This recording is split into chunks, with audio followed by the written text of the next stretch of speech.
Hi everyone, Mars here, the golf professional at Southwick Park Golf Club. Now anyone that's been watching these videos for a month or so has been moaning about my sound, which I have been too, it's been terrible. And now you're thinking to yourself, this sounds good, this sounds lovely and clear.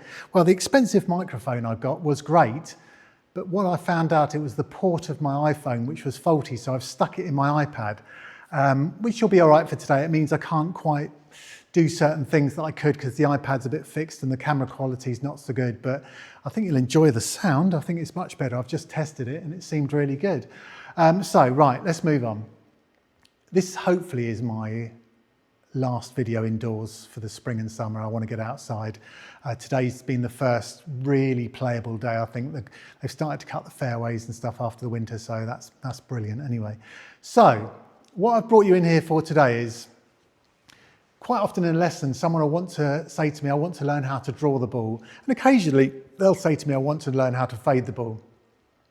And in that, you need to understand swing path and club face angles and a little bit of swing technique as well. But mainly, you can create draws and fades with pure alignment. I'll get onto that in a minute. Now, why this is worth a lot of you having a go at for two reasons. If you've got a bit of a slice, learning how to draw and hook it can really help that, because you'll understand, in order to make myself draw or hook it, I will have completely changed the way I swing. So we'll get into that a little bit. But also, it'll get you out of trouble if you need to bend one round a tree or it's a back left pin location and you want to try and draw it, all those sort of things. So as you get better at golf, I think it's the sort of things you want to have a go at.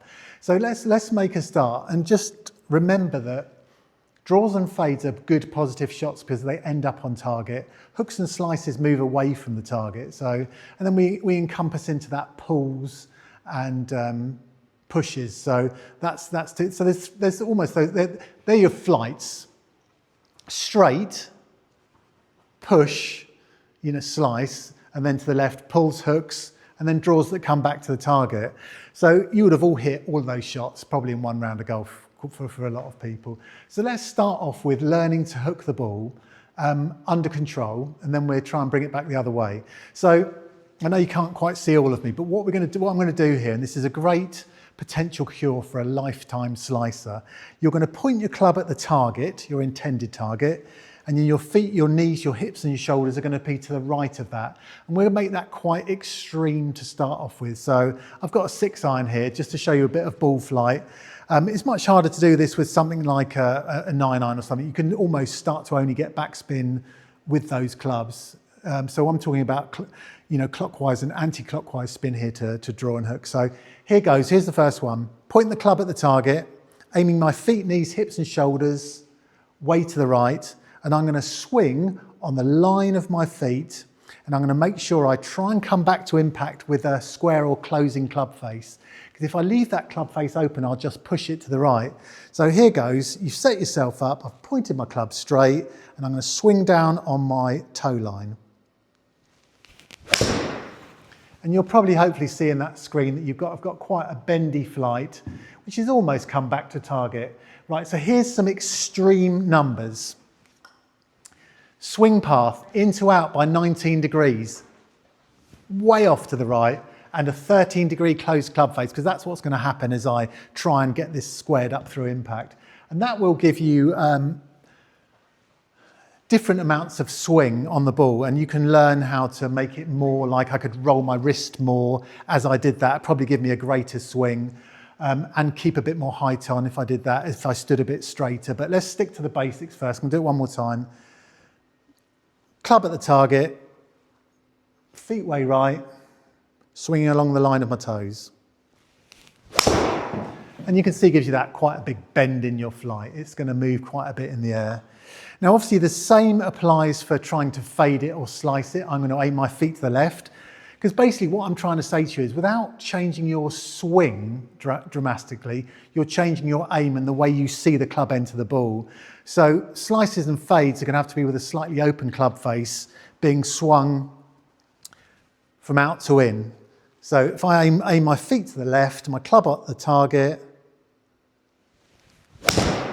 you'll see the opposite. So fades are much higher normally on the, because there's more loft on the face. So I've swung across a huge number, 21 across. So If you can start by experimenting with that, then you can start to really start manipulate the ball, because all you're doing after that is by gently changing how you aim. So if I aim my club pretty squarely, but a tiny bit open, and just try and glide that club a little bit across the ball and make sure I don't close the face. That's given me a lovely little fade. I think hopefully you can see that. That's going to end up pretty much bang on target. Thing to remember about draws and hooky ones, they're nearly always going to be quite low. So if I wanted to recreate that same shot, how far has that gone? See if I can give you a slightly interesting thing here. That's gone, it's carried 167, 6 iron. I'm not sure about this because I would be taking an educated guess, but I'm going to try and play so that's 167 carry with the fade. I'm going to go 8 iron, so I've gone up 2 clubs. Because the face will be more closed at impact, it could be similar, I would have thought, if I can get a good one away.